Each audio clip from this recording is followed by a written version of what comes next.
اللهم صل على سيدنا محمد وعلى آله وصحبه أجمعين. قال سيد الإمام الشيخ أكبر رضي الله عنه: الحديث الخامس عشر. حدثنا محمد بن خالد الصدفي، حدثنا يونس بن يحيى، حدثنا أبو الوقت، حدثنا عبد الأعلى، حدثنا إسماعيل الهروي عن أبي العباس محمد الزاهد، عن أبي حامد أحمد محمد الشرقي، عن أحمد بن حفص عن حفص عن إبراهيم بن طهمان عن طائف السائب عن الأغر أبي مسلم عن أبي هريرة قال رسول الله صلى الله عليه وسلم، يعني قال الله عز وجل: الكبرياء ردائي والعظمة إزاري فمن نازعني واحدا منهما أدخلته النار.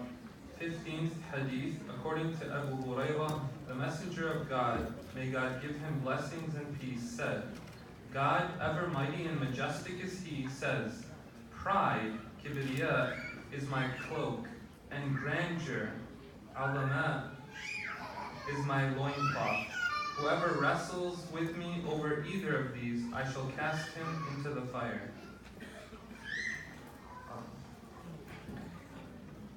Firstly, in the translation, he mentioned wrestle with me.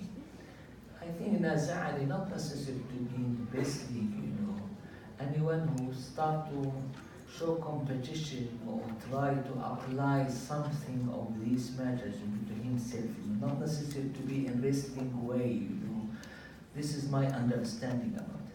The second point I would like to highlight, you see the greatness of Allah subhanahu wa ta'ala when He apply those wording that we use among ourselves, to Himself subhanahu wa ta'ala, to make us much more understanding Allah subhanahu wa ta'ala.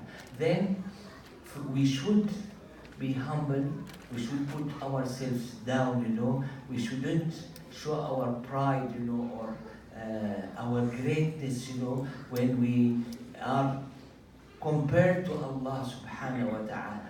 And this is, the description was given by Allah subhanahu wa ta'ala to the believers, that they are أذلة على المؤمنين أعزة على الكافرين. That's really, so they are going to show humbleness, toward the believer and pride toward the non-believer. I may see it, in some settings, or some communities, it's completely the opposite, and we should try to find a way to make it come back, to us, and this is going to be one of the way to protect ourselves of being affected, by the others, The one who is on right, if he's going to approximate, or do anything, is going to lose his stand. The one who is wrong, when he moves, is not going to lose anything. That's why one of our sheikh used to say, in math, when you have those copybooks, and the teacher is going to pile those who have the right answer and those who have the wrong answer, the right answer is going to be the same all the way from up till down. Whereas the wrong answer, you may have different category of it. And when anyone, would like to change from one stand to another, in the wrong way, he may have it, done easily. But the one who has the right answer, to change to the wrong answer is going to be really harmful on him, Approximation, generally speaking, the Prophet ﷺ did show the steadfast point, in certain area, and did show the flexibility in other area. Okay, what is the steadfast? I think all of you are familiar about Surah Al-Kafirun, قُلْ يَا أَيُّهَا الْكَافِرُونَ. When they negotiate with the Prophet ﷺ, the Meccan people, that we are going to worship your Lord one day and you are going to worship our gods, the other day. He said, قُلْ يَا أَيُّهَا الْكَافِرُونَ لَا أَعْبُدُ مَا تَعْبُدُونَ أَنْتُمْ. There's no approximation, no compromise here. Okay? He was asked, by the people of Ta'if city, postpone, to break down our idol, for 3 months, 3 years. He said, no way. 1 year, no way. 1 month, no way. He said, whenever my messenger reach that region, is going to break down that particular. They said, we are going to believe in you, you know, but no prayer. He said, no way. There's no religion without prayer, okay?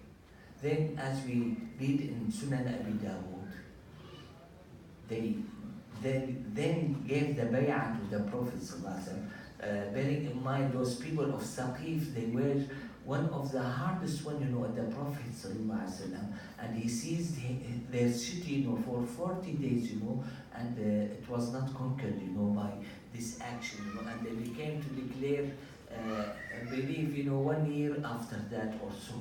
Okay, so when we read in Sunan Abi Dawood that they gave the bay'ah to the Prophet ﷺ that they are not going to fight and they are not going to pay charity. The Prophet ﷺ did give them bay'ah and he said they are going to fight and they are going to pay charity.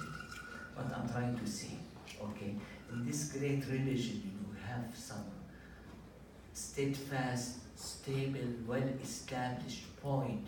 No one have the authority to change any of them. Then you have some flexible matter. What's the problem that we got nowadays? We have complete mixture, you know, between them. You know. Some people, they are going to give away many of those steadfast, you know, stands. The others, they are going to be quite rigid, you know, and quite fixed, you know, about the flexible points. You know. We should show our flexibility in the point that it was flexible according to the Prophet ﷺ, and we should show the steadfastness, you know, in the point that the Prophet was as such. You know. And by this, when we gain this proud from Allah subhanahu wa ta'ala, when we gain this greatness from Allah subhanahu wa ta'ala, we are not going to be extreme in it, you know. We are going to have it, you know, fully applied whenever it should be applied, and we are going to have some compromise, you know, about it, you know, whenever you have compromise about it. And Allah subhanahu wa ta'ala describe it as the two pieces, you know, of clothes that we have. Allah subhanahu wa ta'ala, as He said in Quran, these are examples to make them, you know, much more understandable, you know, for us. Move to next hadith. الحديث السادس عشر. حدثنا غير واحد عن شريح بن محمد عن علي بن أحمد عن عبد الله بن يوسف عن أحمد بن فتح عن عبد الوهاب بن عيسى عن أحمد بن علي عن أحمد بن محمد عن مسلم بن الحجاج عن سويد بن سعيد عن حفص بن ميسر عن زيد بن أسلم عن عطاء بن يسار عن أبي سعيد الخدري قال رسول الله صلى الله عليه وسلم يقول الله عز وجل يعني يوم القيامة شفعت الملائكة وشفع النبيون وشفع المؤمنون ولم يبقى إلا أرحم الراحمين فيقبض قبضة من النار فيخرج منها قوم لم يعملوا خيرا قط قد عادوا حمما فيلقيهم في نهر في أفواه الجنة يقال له نهر الحياة. الحديث فيه ثم يقول سبحانه وتعالى ادخلوا الجنة فما رأيتموه فهو لكم فيقولون ربنا أعطيتنا ما لم تعطي أحدا من العالمين فيقول لكم عندي أفضل من هذا فيقولون يا ربنا أي شيء أفضل من هذا فيقول رضائي فلا أسخط عليكم أبدا. 16th Hadith, according to Abu Sa'id al-Khudri, the Messenger of God, may God give him blessings and peace, said, on the day of resurrection, God, ever mighty and majestic is He, shall say, the angels have interceded, the prophets have interceded, the believers have interceded, and no one remains except the most merciful of mercifiers. Then, seizing a handful from the fire, He will extract a group of mankind who have never done any good and who have been reduced to ashes. He will cast them into a river at the gates of paradise called the River of Life. It continues. Then God, ever glorified and exalted is He, will say, enter into paradise. Whatever you see is yours. They will reply, our Lord, you have given us something which you have not given to anyone else in all the universes. He will say, for you I have something yet more precious than that. They will ask, our Lord, what thing could be more precious than that? To this He will reply, my good pleasure. I shall never again be displeased with you. First in that chain you have Shuraih, who is a famous reciter of Quran, and the chain of Sheikh Al-Akbar, you know, for recitation of Quran, I think it goes through him, you know. Then for this significant hadith, you have the intercession of the shafa'ah. And the Prophet ﷺ did mention 3 items. The one is the angels, the other one is the prophets, and third one is the believer. In my imagination, if this is going to be applicable to the way we have intercession in this life, you should build some friendship, with some of these creation. If you have the ability to build a friendship, with angels, you should do this. This has been narrated, by Al-Bazzar, as the Prophet ﷺ, this is during the time of the Prophet ﷺ, one of the Bani Najjar, this is subsection, of the Ansar, got sick, and the Prophet ﷺ wanted to visit him, and when he went to him, he heard some conversation before entering the room, and when he entered the room of that sick person, he was alone, and he said, with whom were you speaking, and he said, with Jibreel, and the Prophet ﷺ did confirm it. What this tell me, even though I may not have any experience with it, that some of the humankind, this person of Bani Najjar, he was not prophet, he was not messenger or anything of that regard, he built some relation with Sayyidina Jibreel. You may have some other people, build some other relation with other angels. Then you have some people, they may have some relation with some prophets.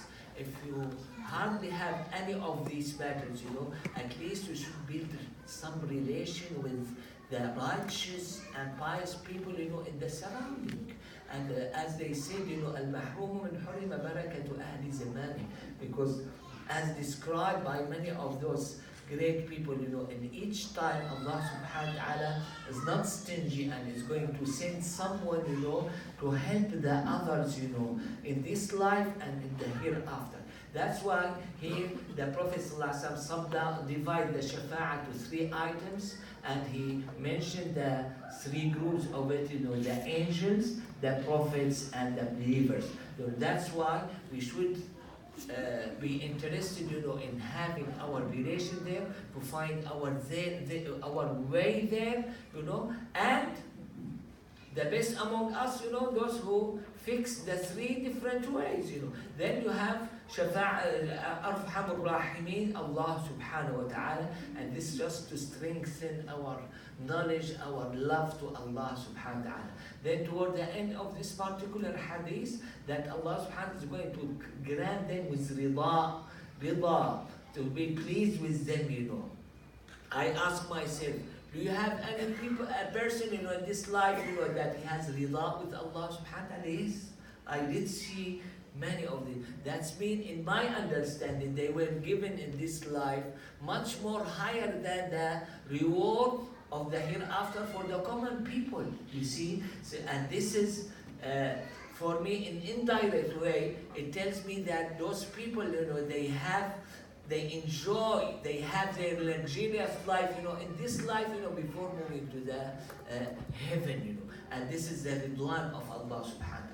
Some may ask, how I'm going to achieve this, and the Prophet ﷺ did give, very simple, signal, of it. Whenever you feel happy with Allah subhanahu wa ta'ala, that's mean Allah subhanahu wa ta'ala is pleased with you or happy with you. Whenever you feel angry, with Allah subhanahu wa ta'ala, that's mean Allah subhanahu wa ta'ala is angry with you. I'm sorry to tell you, many of us, even the Muslims, they don't feel happy, because they feel that the other one has, if even I have the most nice car, but he has 2 cars, That if I have very nice house, he has much better house. Even if I have nice clothes, he has very much more nice clothes, That's why, this is an endless list, And whenever you have this matter, you are going to find someone who has much more than it, And this is what has been summarized in the Quran when Allah subhanahu wa ta'ala said, وَفَوْقَ كُلِّ ذِي عِلْمٍ عَلِيمٍ. In my imagination, I may be right or wrong, even though it has been highlighted for knowledge, you may have it for any item of this life, And that's why you have hadith, I don't know, number 3 or something, that in the أغبط أوليائي, that's mean these are the things that you should look in your life, and you should have wishes, about it. Yes, number 3. Okay, that's mean those description mentioned in this particular hadith. This should be the interested one. And the Prophet ﷺ did summarize them to 2, by saying about this, that rich person who's going to spend money all the day and all the time, all the night, to help the others, and that the one who memorized the Quran and is going to stand for Quran, all the day and all the night. These are the items that we should compete with each other. We should look forward to improve ourselves, in this, and here,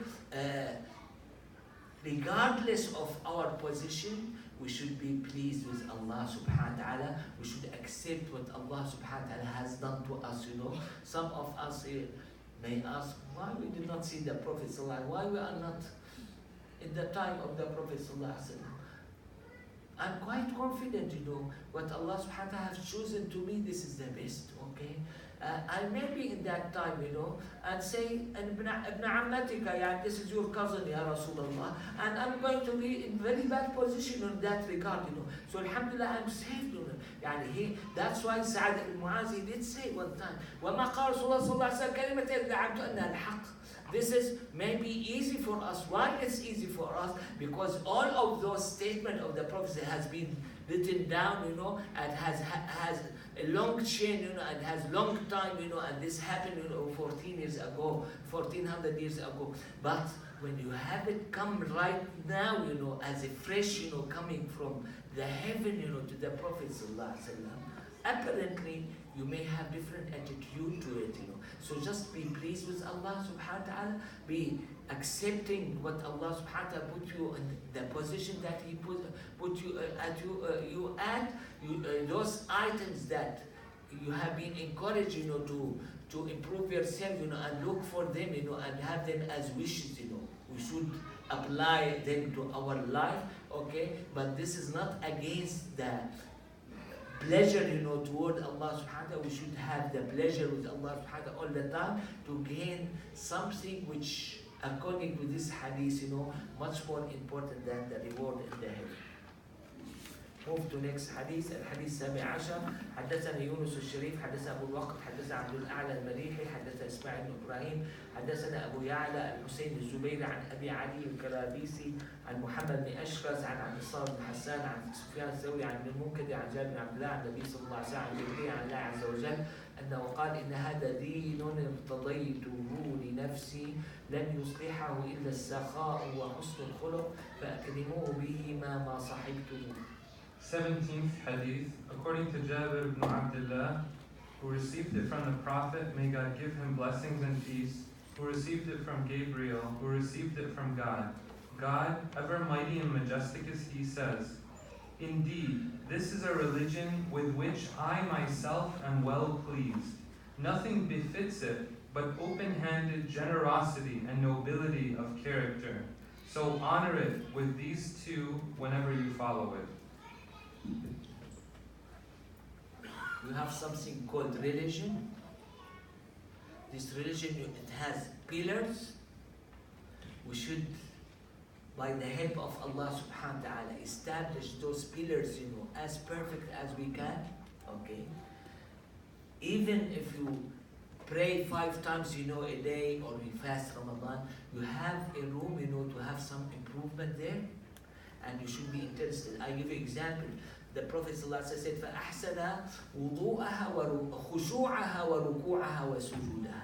He highlighted 3 of the main items that you may improve yourself, in the farad, especially if you are pray alone, to have khushu', to have more humbleness to Allah subhanahu wa ta'ala.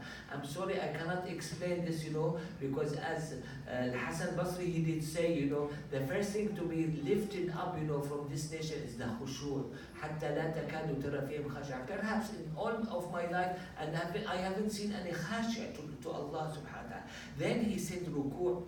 Really this, for me, this bothered me a lot. Why? Because I read, in the hadith that the Prophet ﷺ has ruku', which is equal to reciting Surah Al-Baqarah. I haven't seen anyone, have such a ruku, I have no experience, about it in all of my life. I look at it as deficiency, in my prayer. Sujood, perhaps not the same, but again, you are not going to have it as long as was described by the person. What I'm trying to say, okay, you have your religion, you have some establishment there, you should fix them, as much as it. Then you have something extra. And here in this particular hadith, Allah subhanahu wa ta'ala telling you about the extra, what they are. Sakhawa, it's mentioned like generosity. In my feeling, sakhawa is much more broader than generosity, because it means when you have the full heart, to give away any good matter, to anyone. Okay? And this is called sakhawat al-anfus. Okay? And the main humankind to have it, they were the prophets. Okay? They were,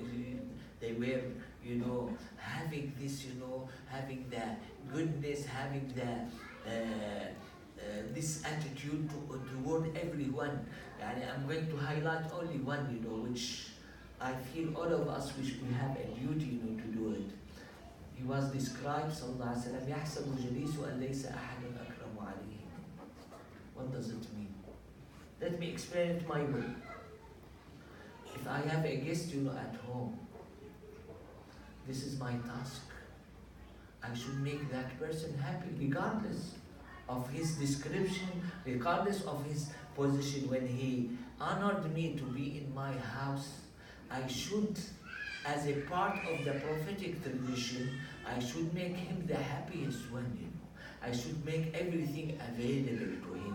I should upgrade himself, I'm sorry to tell you, this is not the case among many of the Muslims, Some of them, they may put you down, the other, they may not treat you as well as should be treated, The third, they are going to show the massive, cooking, or whatever, that's meat. They are not going to invite you every day, okay? And you name it. All of these behaviors, I don't think any of them, it fits what the Prophet ﷺ did say.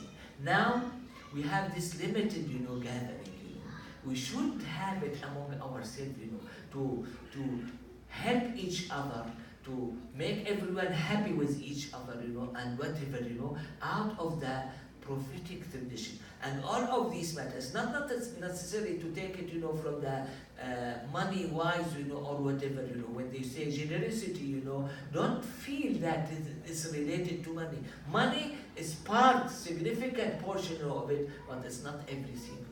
To show the happy face, to show the happy way of hosting the others, to have it inside and outside, inside your heart, because I don't want anyone of you to have a mask, on his face, or to lie, or to pretend of something, which is not inside his heart, to have it from inside and outside, to have this heart, I'm speaking about myself, clean of all of those negative, ugly matters, that we have it in the heart, by itself, it's great. Then he summarized it in the good character.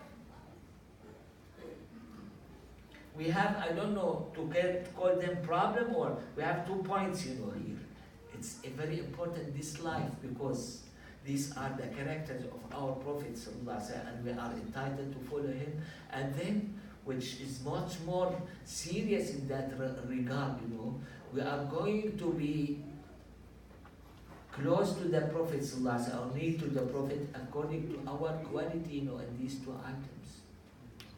إن أحبكم إلي وأقربكم مني مجلسا يوم القيامة أحاسنكم أخلاقا الموطؤون أكنافا الذين يألفون ويؤلفون وإن أبغضكم إلي وأبعدكم مني مجلسا يوم القيامة الثرثارون والمتشدقون والمتفيهقون.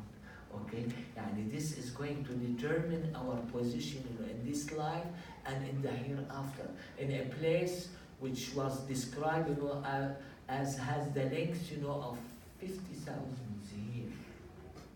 Okay, and apparently I feel there's a competition there, and we are going to compete with each other to get closer to the Prophet ﷺ.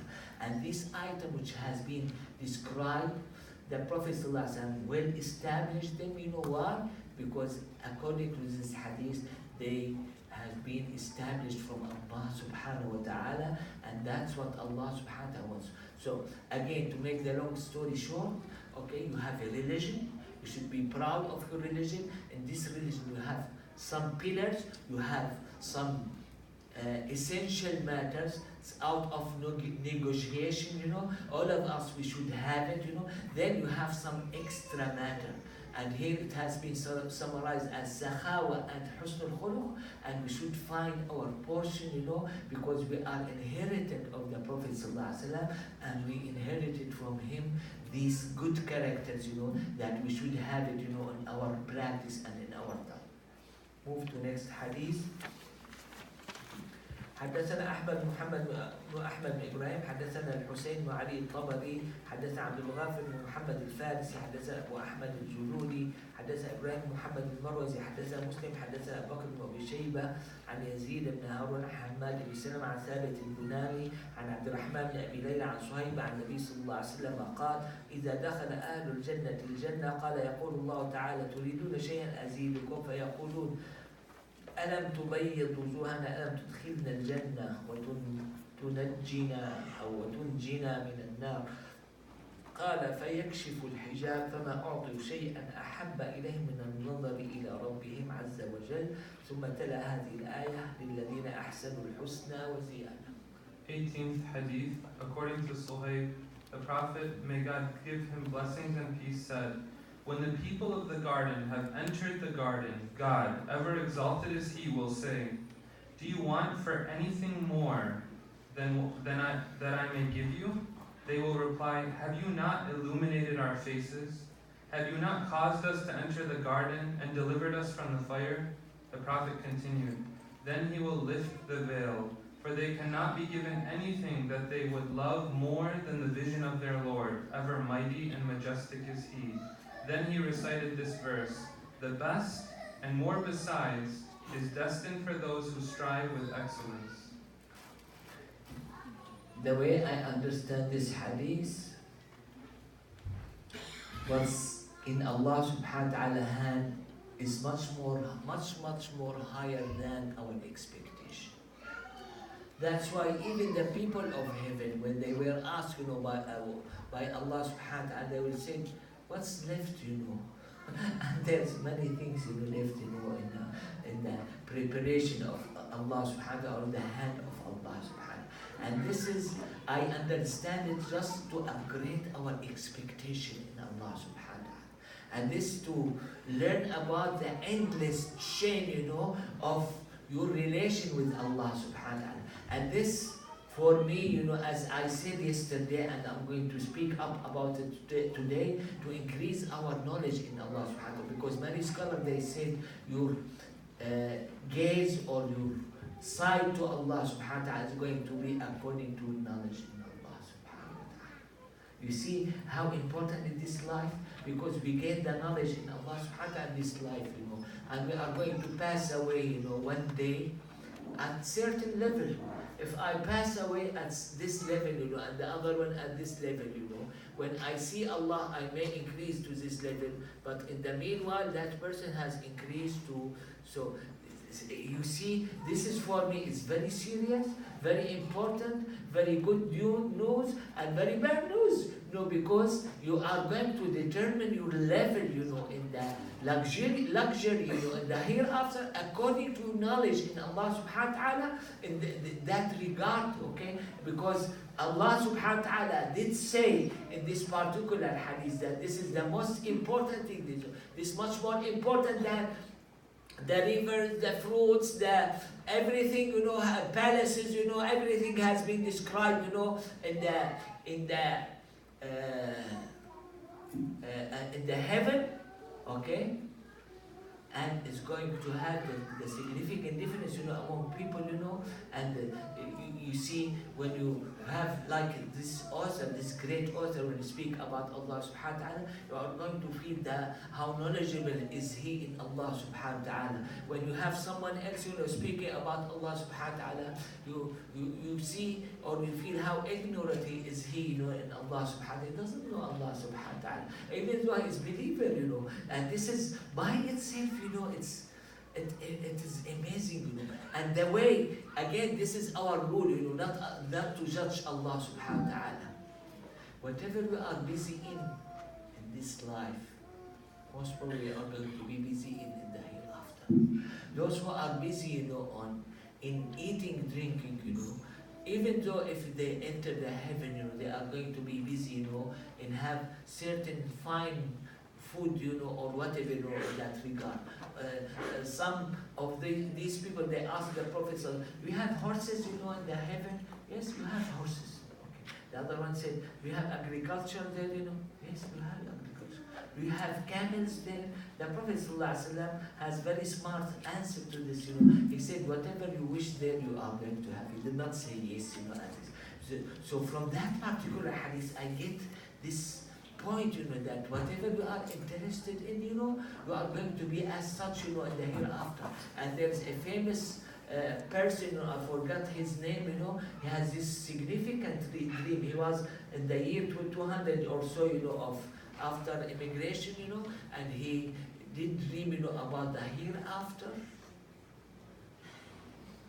He did see Ahmad ibn Hanbal standing at the gate of the heaven, and Allah subhanahu wa ta'ala addressing him, you have the right to let anyone in or anyone out.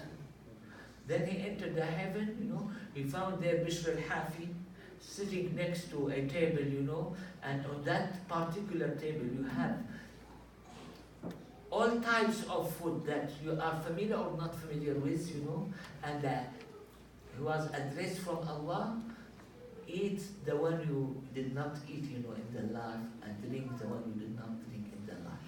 Then he moved, he found Ma'ruf al-Karhi. And Ma'ruf al-Karhi, like a crazy one, or passed out or knocked out, look up, and have nothing, for involvement with the others, and that the voice come to that particular person who dreamt about it. Ma'ruf al-Karhi sakira min hubbi fala yafiqu illa bi-liqa'i.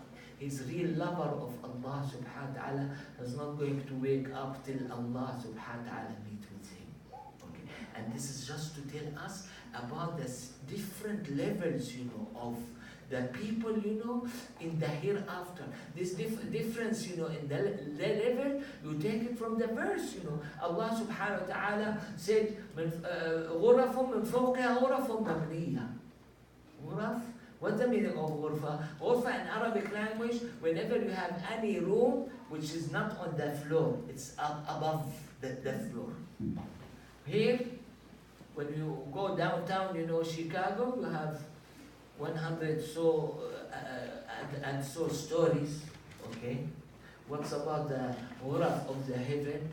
The Prophet ﷺ, he did say that أصحاب الجنة يتراءون أصحاب الغرف كما تراءون هذا الكوكب الغابر في كبد السماء. Okay, this is not like those buildings, you have a downtown or whatever, They said these are billions, of light years. You have the difference between the people of heaven and the people of ghuraf. And Allah subhanahu wa ta'ala did say in Quran, غُرَفٌ مِّن فَوْقِهَا غُرَفٌ مَبْنِيَّةٌ. I don't know where to go, further. What I'm trying to say, we are in a free time, we have the opportunity, to upgrade ourselves, and heal for Allah subhanahu wa ta'ala, the way you want to think in Allah subhanahu wa ta'ala, you have some endless thought, and Allah subhanahu wa ta'ala is going to be beyond all of your expectation, and Allah subhanahu wa ta'ala is the most generous. Allah subhanahu wa ta'ala is going to give you something that is highly not expected from your side, and all of these matters, Allah subhanahu wa ta'ala, this is the rule of Allah subhanahu wa ta'ala, made them built on what? In the knowledge of Allah subhanahu wa ta'ala. when you have this knowledge in Allah subhanahu wa ta'ala, is going to be in very high rank, in the hereafter. When you are busy otherwise, you'll be busy otherwise, in the hereafter. And this is, as I said, this is good news and bad news, when you try to apply it to yourself. Move to next hadith. حديث التاسع عشر. حدثنا محمد بن خالد الصدفي، حدثنا الشريف يونس، حدثنا عبد الأول بن عيسى الهروي عن ابن المظفر الداوود عن أبي محمد الحموي عن الفرابري عن حدثنا البخاري حدثنا عمرو بن حفص قال حدثنا أبي قال حدثنا أعمش قال حدثنا أبو صالح عن سعيد الخدري قال النبي صلى الله عليه وسلم: يقول الله يوم القيامة: يا آدم، يقول: لبيك ربنا وسعديك، فينادى بصوت: إن الله يأمرك أن تخرج من ذريتك بعثا إلى النار.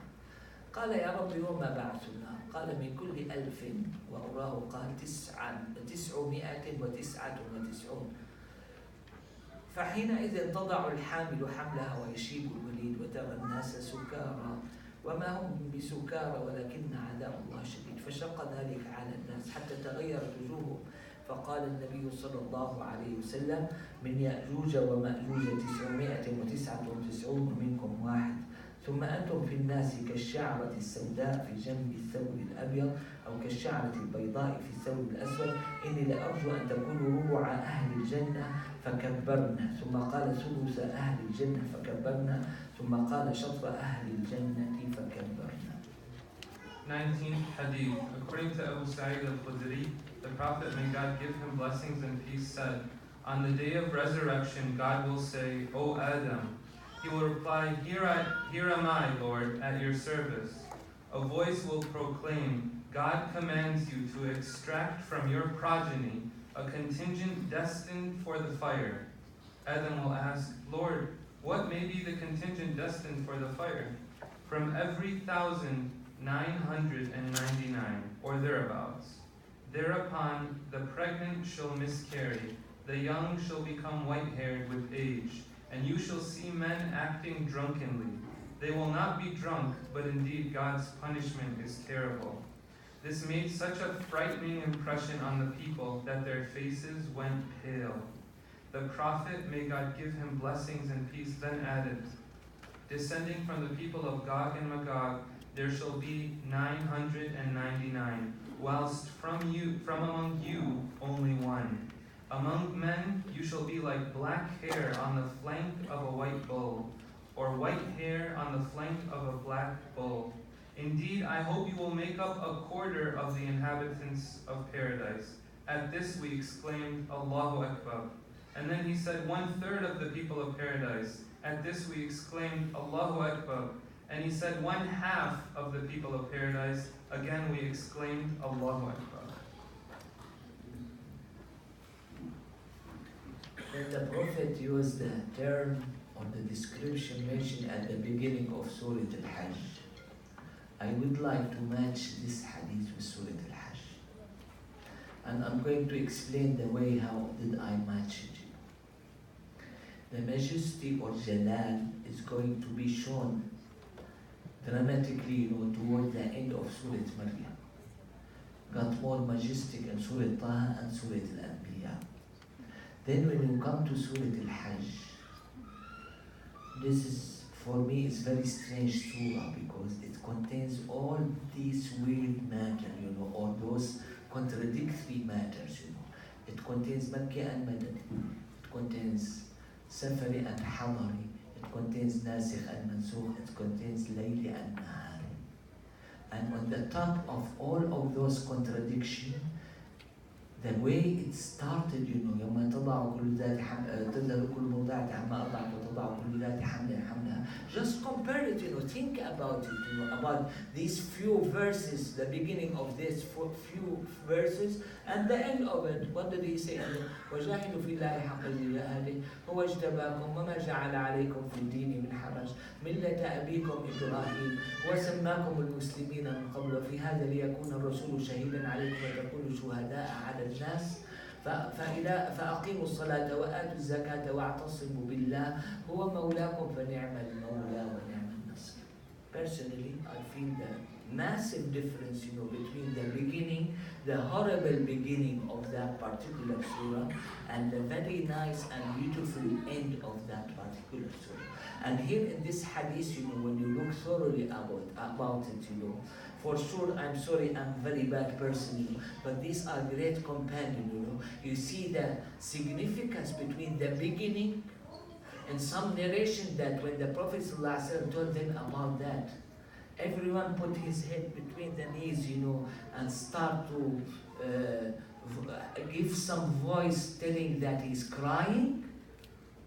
Then the Prophet ﷺ has this good news, about that toward the end, of this particular hadith. I match by this, Here you have, in Surah Al-Hajj, you have the very heavy, and horrible, start, and you have this nice end, of Surah Al-Hajj, and nice description of it, okay? And this fit with here. Here, the Prophet ﷺ did explain how تذهل كل مرضعة عما أرضعت وتضع كل ذات حمل حمل. Then he brought us the good news. We are, as the community of the Prophet, we are going to be 1/4 of the people of it. Then 1/3 of the people of it. Then 1/2 of the people, of the heaven. In some other narration, not in Bukhari and Muslim, أهل الجنة 129 صف. 80 من هذه الأمة.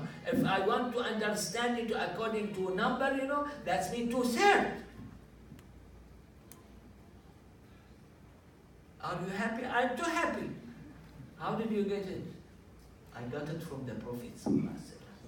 This is the part, of the involvement or the effort of the Prophet.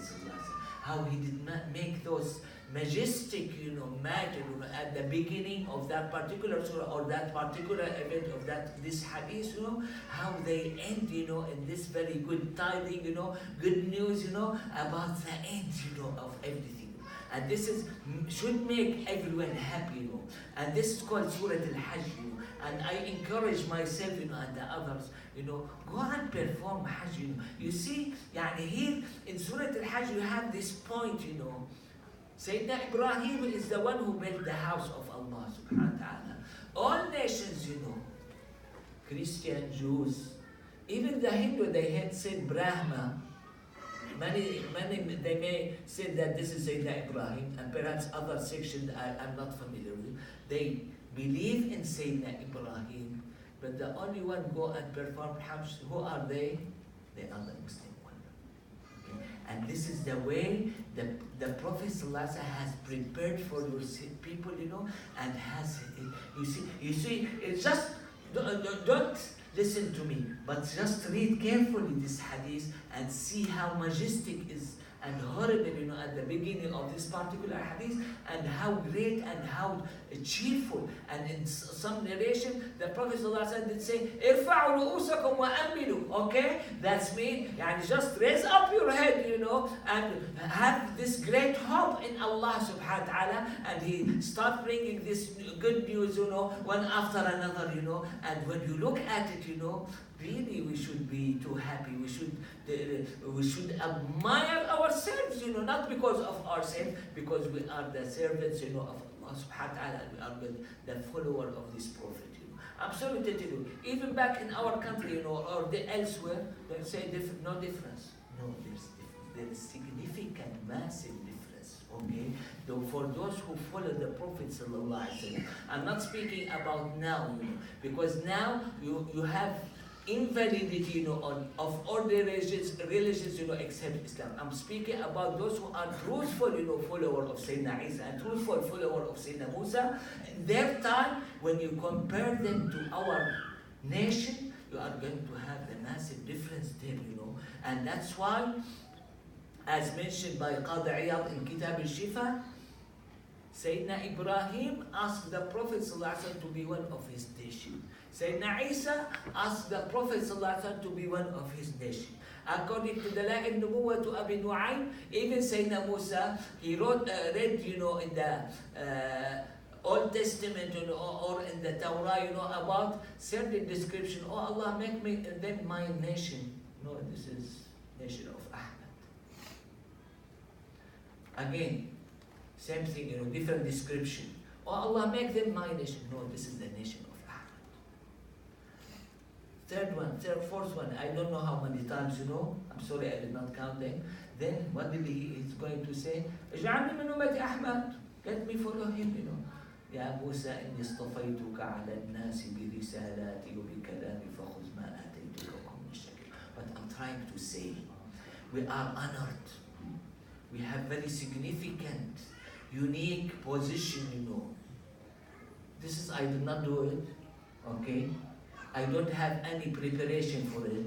This was designated for me before my birth, before my presence, okay? This has been done by Allah subhanahu wa ta'ala. At least I should have full recognition of it, I should be proud of it, And this is really, this hadith and the chapter Surah Al-Hajj tells you completely in different way, in different pattern, in different structure, how that majestic, horrible point has been changed, very, very, to a very beautiful point, And I believe that all of this was done, because of the blessing of Sayyidina Muhammad.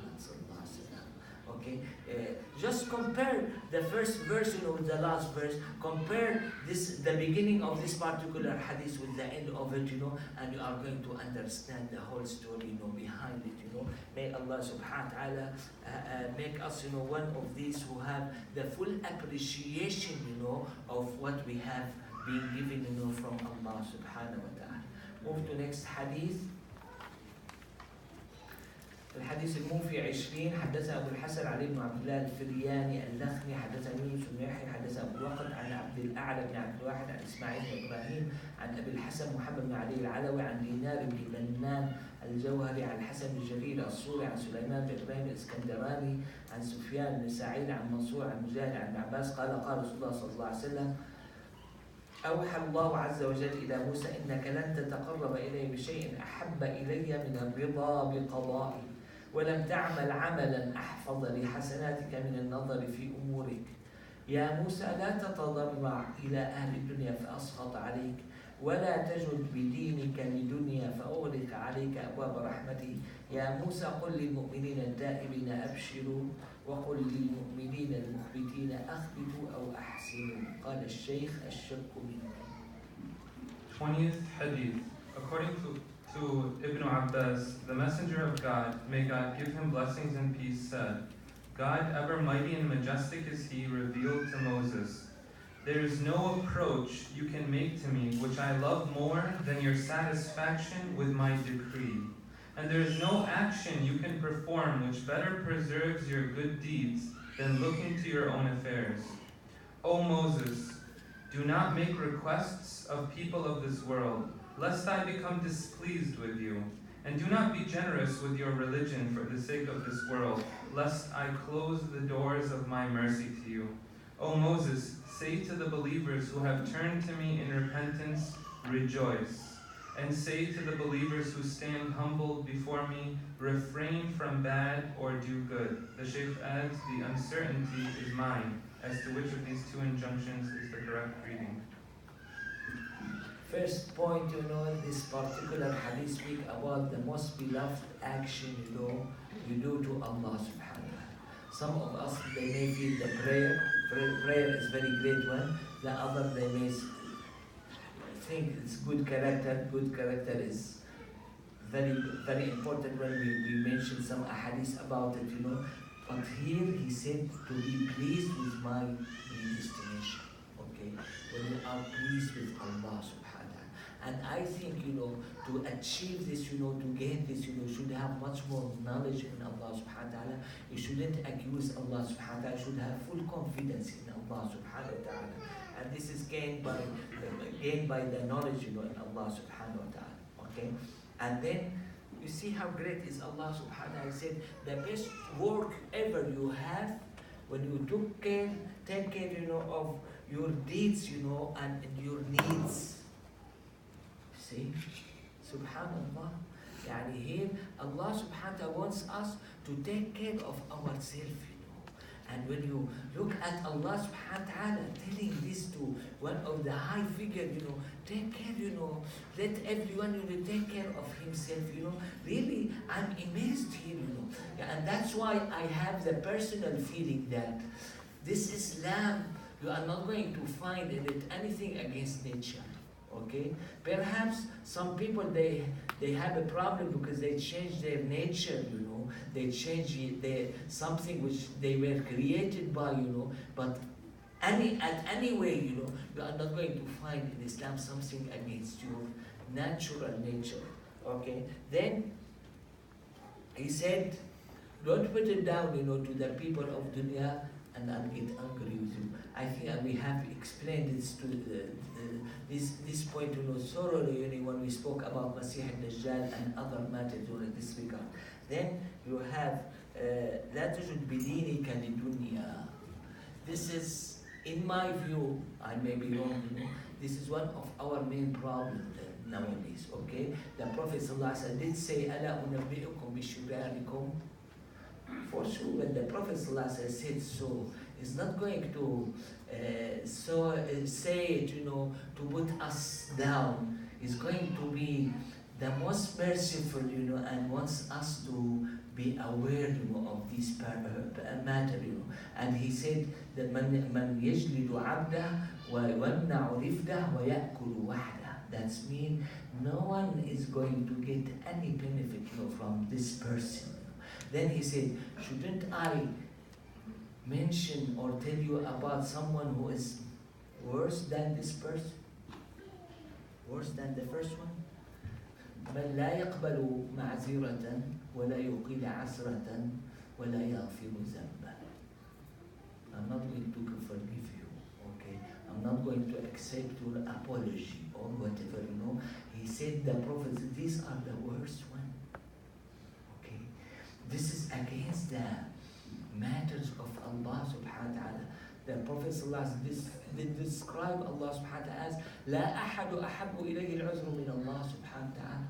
Okay, even if you have silly excuse, or whatever, and you mention it to Allah subhanahu wa ta'ala, most probably Allah is going to accept it, Humankind, no one is going to accept this from you because it's too silly, excuse. But Allah subhanahu wa ta'ala is going to accept it from you. Okay? And should I tell you about the one who is worse than this? Worse than this? Okay? Who is the one who is worse? Man, لا يحب الناس ولا يحبونه. Doesn't like people, and people, they don't like him. Shouldn't I tell you about someone who is worse than this one? Okay? I forgot the item. In some other narration, shouldn't I tell you about the one who is worse than this, the one who is going to sell his religion, at the price of his life? Shouldn't I tell you about the one who is worse than this?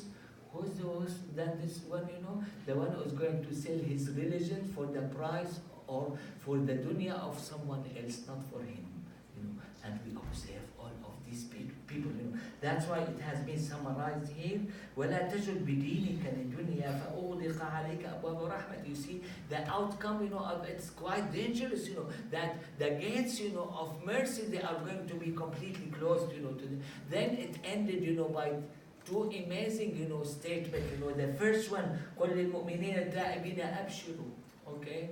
Those who are wrongdoer, and return back to Allah subhanahu wa ta'ala, have a good news. And those who have been kept themselves, on the track of Allah subhanahu wa ta'ala, do good. You see, really this amazes me a lot, when Allah subhanahu wa ta'ala has this different, this is, firstly it tells me, that when you have something, when you speak about Allah subhanahu wa ta'ala, perhaps this is for you people, it's very easy, it's completely different than ourselves. We are not going to have it as such. Okay. Then, to apply my rules to Allah subhanahu wa ta'ala, I'm completely wrong, because as you see here, this is my surprise, it's completely different. And thirdly, when you have those heavy sinful action toward Allah subhanahu wa ta'ala, better than going and seek this person or the other person or the third one, go to Allah subhanahu wa ta'ala. And this knowledge is very important, One of the famous scholars, I'm not going to mention his name, he committed very bad sin, to the extent he felt he is despaired from Allah subhanahu wa ta'ala because of this bad sin, And Sayyidina Zayn al-Abidin, this is the great son of the Prophet sallallahu alaihi wasallam, he came to him telling him, you see, you despair, of the mercy of Allah much worse than your sin. You see, and this is just to, I think we are going to gain this, by having much more knowledge about Allah subhanahu wa ta'ala and much higher thought, about Allah subhanahu wa ta'ala. And this is the way I understand the last two sentences, of this hadith, when Allah subhanahu wa ta'ala asks Sayyidina Musa to tell those who have repentance, who have good news, and those who are stuck to Allah subhanahu wa ta'ala way, do good. Okay, be careful, and keep the good things. Then the last comment, about this particular hadith, you see here, Sayyidina Muhammad sallallahu alaihi wasallam speak about Sayyidina Musa. That's me. In our religion, is the international one. Okay, why it's the international one? Because our prophet has the quality of all prophets.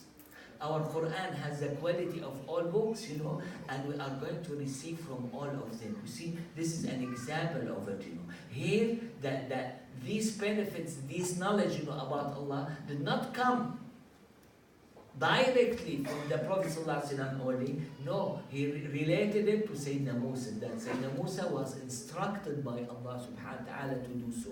You are going to find elsewhere that Sayyidina Isa was instructed so. You are going to find elsewhere Sayyidina Ibrahim. You find in the Holy Quran, in هذا في الصحف الأولى صحف إبراهيم وموسى. Okay, all of these knowledges, mentioned in Surah Al-A'la, this has been mentioned, to Sayyidina Ibrahim and Sayyidina Musa. أم لما ينبأ بما في صحف موسى وإبراهيم الذي وفى ألا تزر وازرة وزر. All of these data, they were given to us, which has been given to someone else, Then the Prophet ﷺ, when he described the Quran, he's going to divide it to 4 portions, and he said, I was given the first portion as substitute of the Torah, and the second portion as substitute of the Gospel, and the third portion as substitute, of the Psalm of the or Book of David, and I have been specialized, with the number 4, which is al-Mufassal, And this is the way I look at Islam per se. This is the way I look at the Quran per se. This is the way I look at the Prophet per se. His personality, sallallahu alaihi wasallam, contained all of those previous prophets. Okay, his book contains all of those data, given to someone else, and our religion contains all of these matters, given to the others. By this, inshallah, we'll conclude our session, and if there's any question, let's answer it. This person is asking about Hadith 16 and 18. One of them says that gazing upon Allah, and the other says the everlasting pleasure of Allah are described as being greater than the pleasures of paradise. Is there any indication as to which of these two is greater? In my mind, I may be right or wrong, that to look at Allah subhanahu wa ta'ala is not similar to anything of the luxury you are given, in the hereafter. That's why all of us, we should beg Allah subhanahu wa ta'ala to honor us, with such a luxurious thing, to look at the face of Allah subhanahu wa ta'ala. 2 people asked regarding loving Allah bi jalali. In Hadith 12, they were asking, we usually think of hub being jamali, so why is it talking about jalal here, and what does that mean? And it was full respect for the asker. Perhaps he doesn't know anything about love. Love is jalal. What's called that jalal? Okay, that's why you have the life of the lover, destroyed. Okay, you have him keep crying all the time, and he's going to be in very tough position. With full respect, you have some portion, of the love, which is jamal, which is, you have this mixture, on all aspects of this life. I'm sorry to tell you, we enjoy eating, then we go to bathroom, all of our beauties, and matters, it has some component which is good and something which is bad, And here for love, it's not good and bad, but I may call that most of the love is jalali, not jalali, okay? And part of it may be jalali.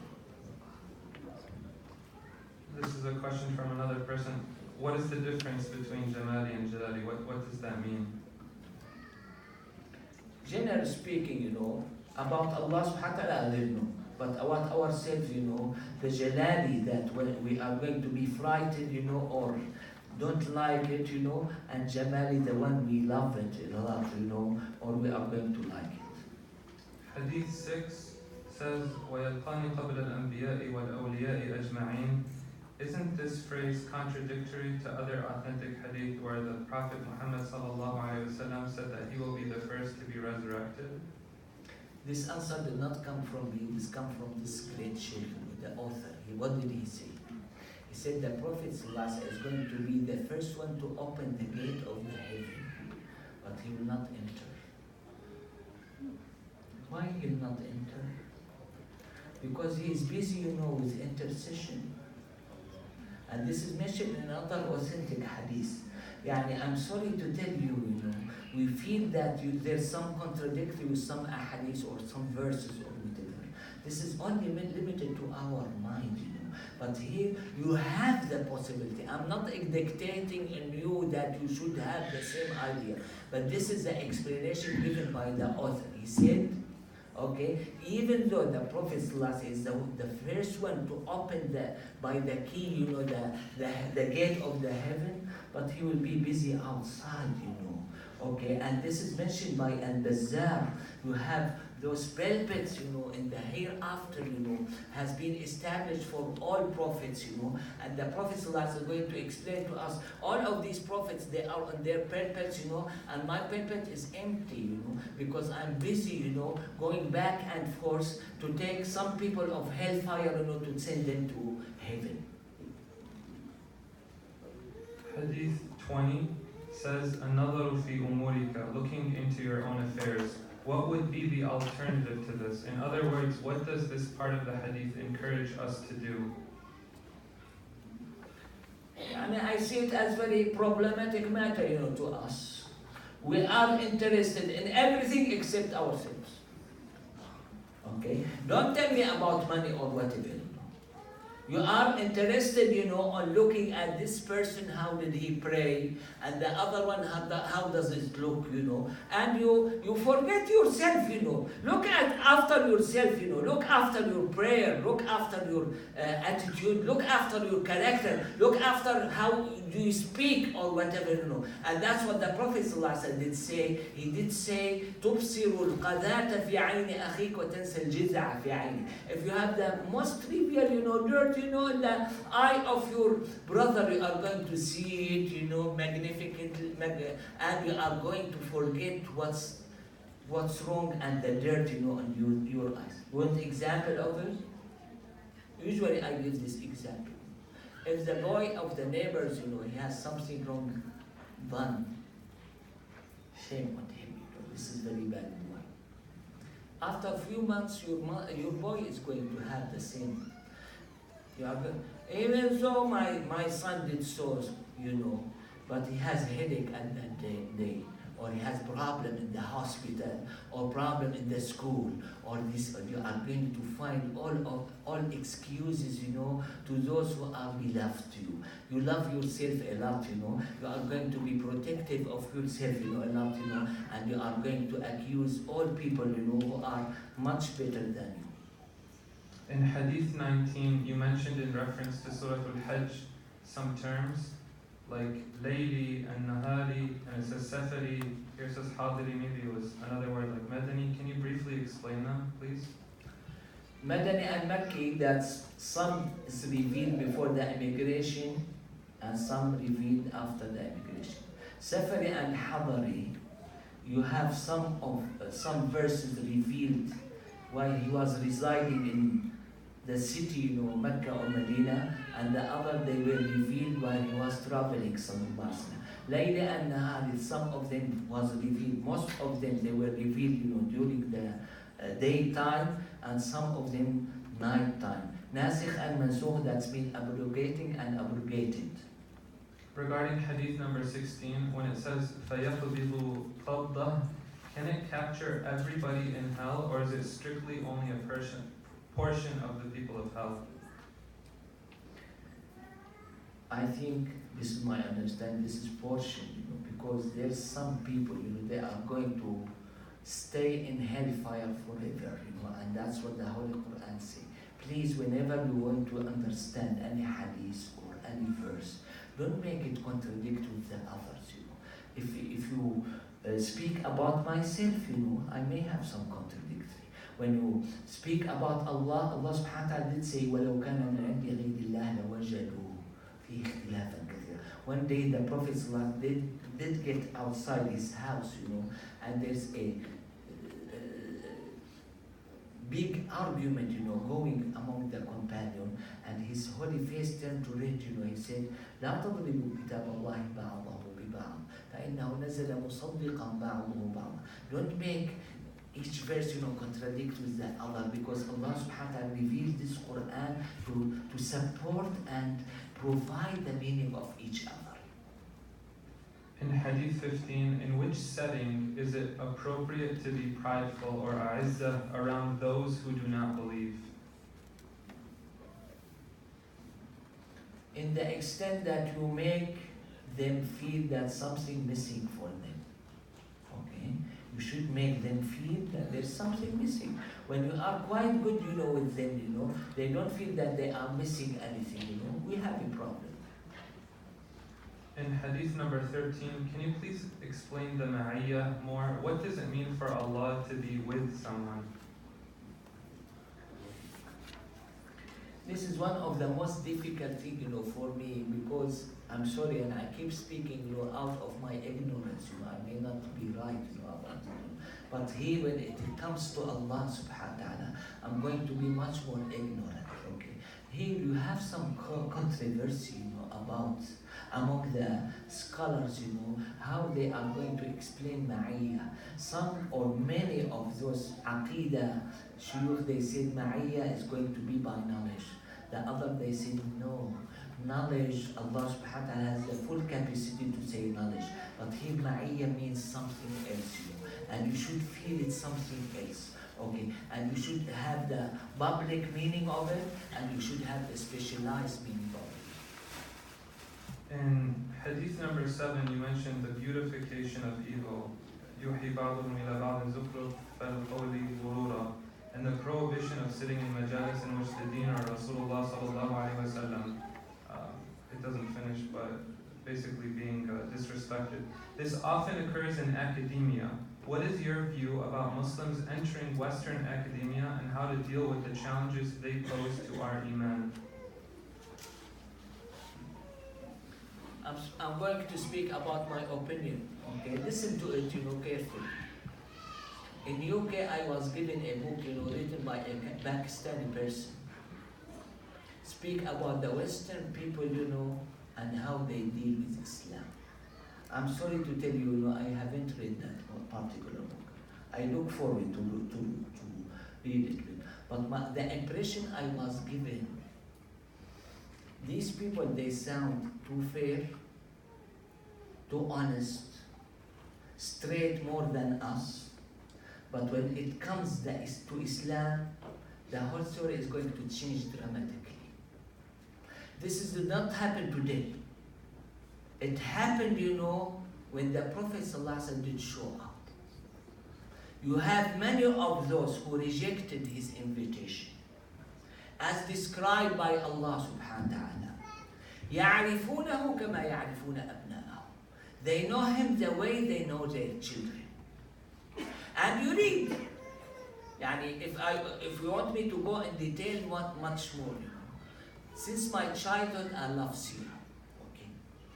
In Sirah ibn Hisham, you are going to find 100 page or more, speaking about those people, in Medina, people of book, in Medina and outside Medina, how did they respond to the Prophet ﷺ? To be honest with you, when I was young, I used to hate these areas, because they are not speaking about the Prophet ﷺ. I'm going to feel bad, inside myself. Nowadays, I feel they are the most important thing to be known by every Muslim. Why they are too important? Because you have the first half, of Surah Al-Baqarah, and the first half of Surah Al-Imran speak about this issue. Okay?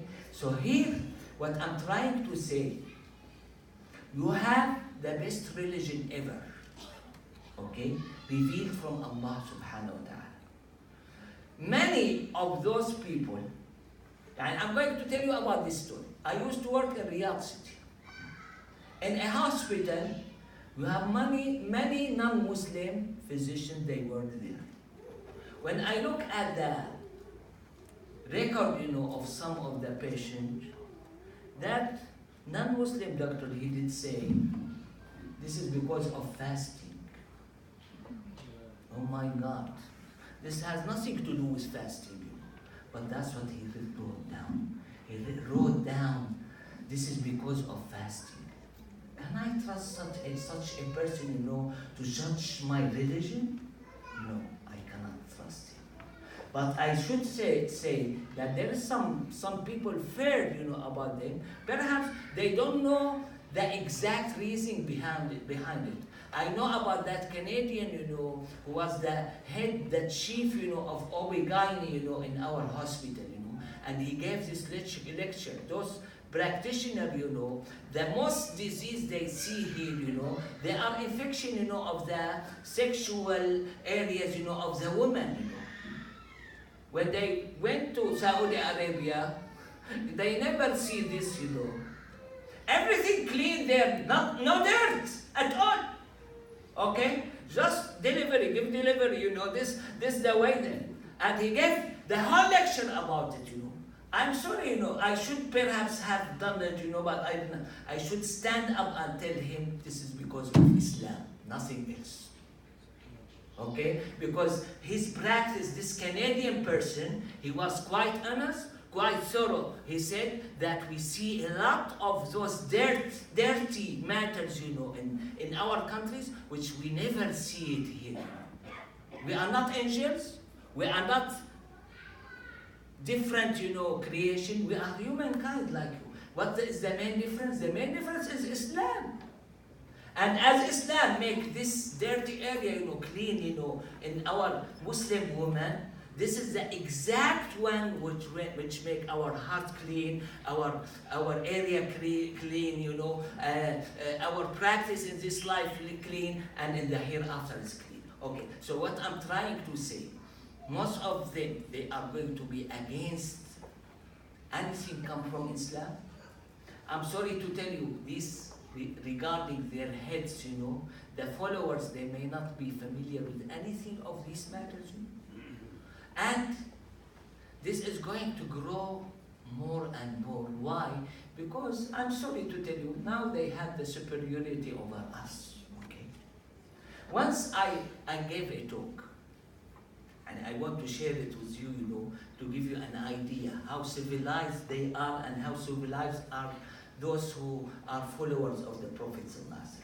Once I gave a talk, I said I would like to have someone, to calculate the casualties, during the time of the Prophet ﷺ. After a few days, a person handed me a paper, He took it from the internet. This is not his work. The one who studied the casualties, he studied 60-something, 63, I think, battles of the Prophet sallallahu alaihi wasallam. He put a percentage, about the total army and the casualty of that particular army. It's shown, for the Muslims, they were 1%, and for the non-Muslims, it was 2%. He compared this with the Second World, which is, we consider them civilized people or whatever. What was the percentage? The percentage was 351. That means many of the civilians, they were killed there. Okay. When you look at this, yes, I would like the way of the killing the Prophet ﷺ. I used to do it, and I hate the way it was done, in this civilized world that we have. Really, I was amazed. I consider this as Mawlid, when I have it, in my clinic. Then I told myself, listen, guy, listen. Anything you are going to study regarding the Prophet ﷺ is going to be as such or much more. Okay, you see how the massive difference between 1 and 2% and by 351 is incomparable. You cannot compare. It's out of question. Two more left, inshallah. This one relates to Hadith number 14. How does one differentiate love of the Shaykh and associating him with Allah? And how is tawassul or wasila different than associating one to Allah?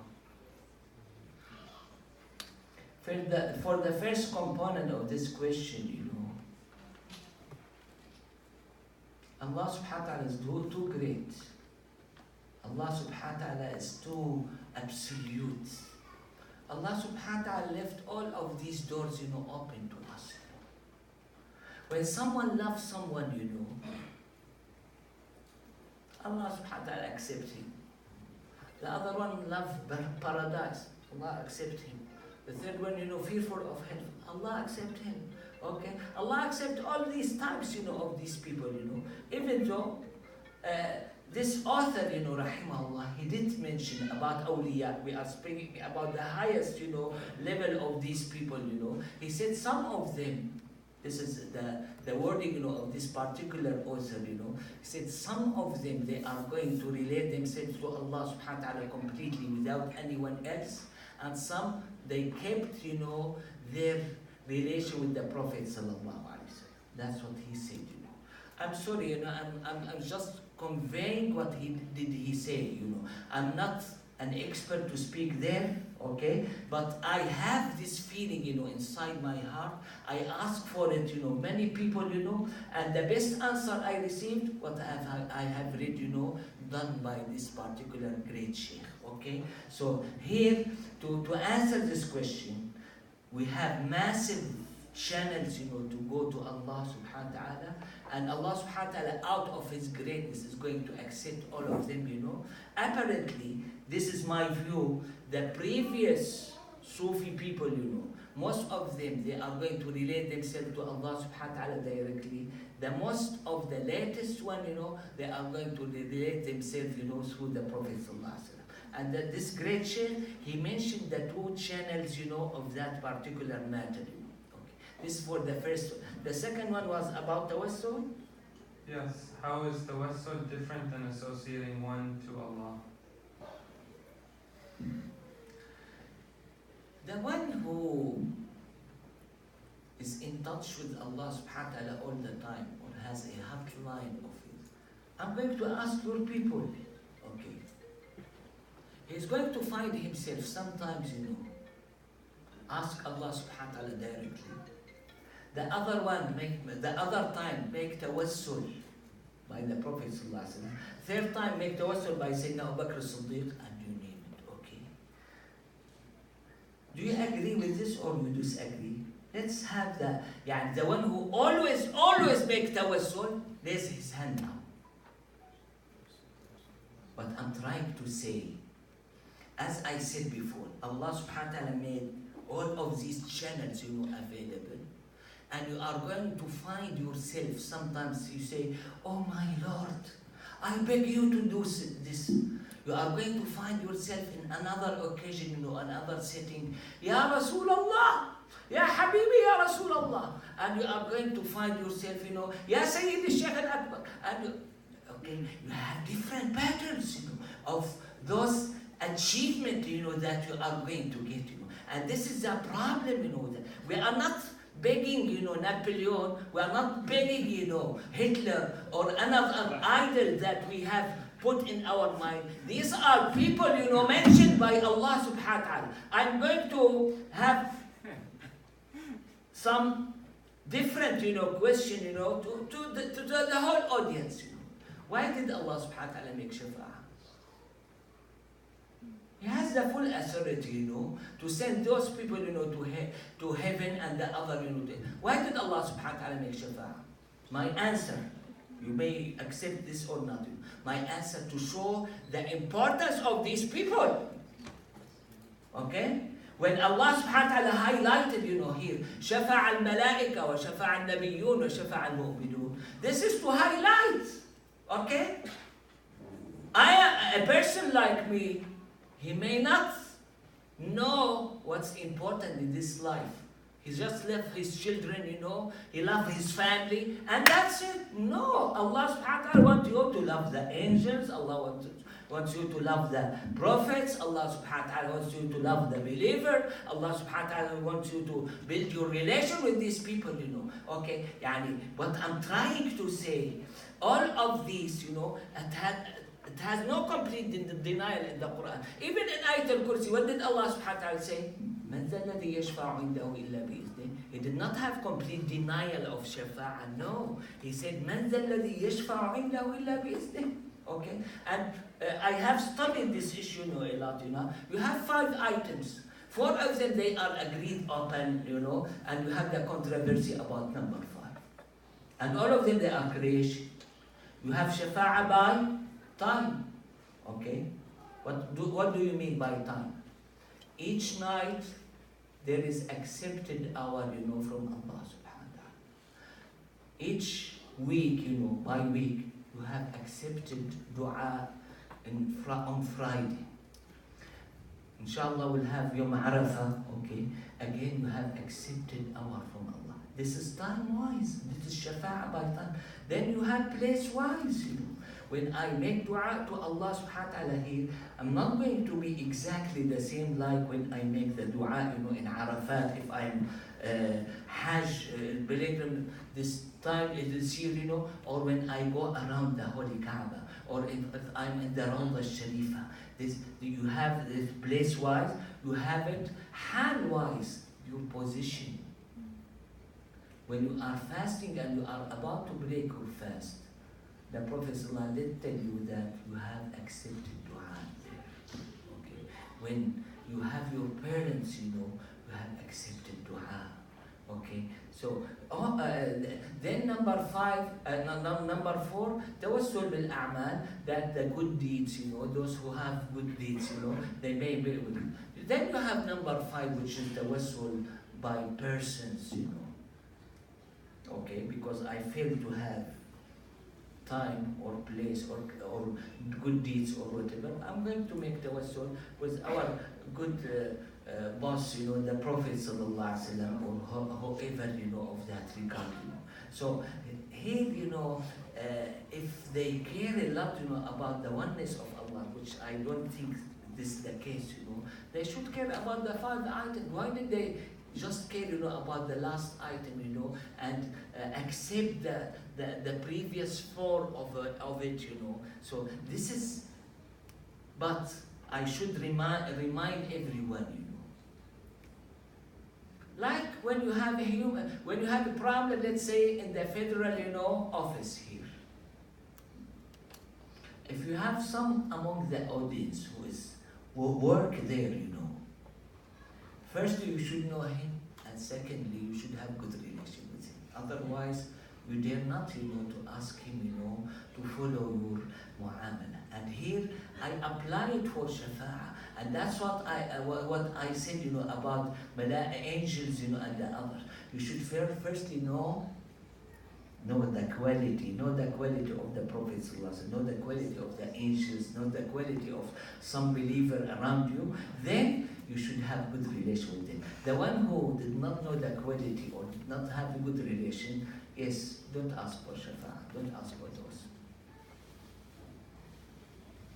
Assalamu alaikum, jazakumullah khairan, Sheikh, for those beautiful reminders. Just 2 quick announcements. If everybody could just clean up after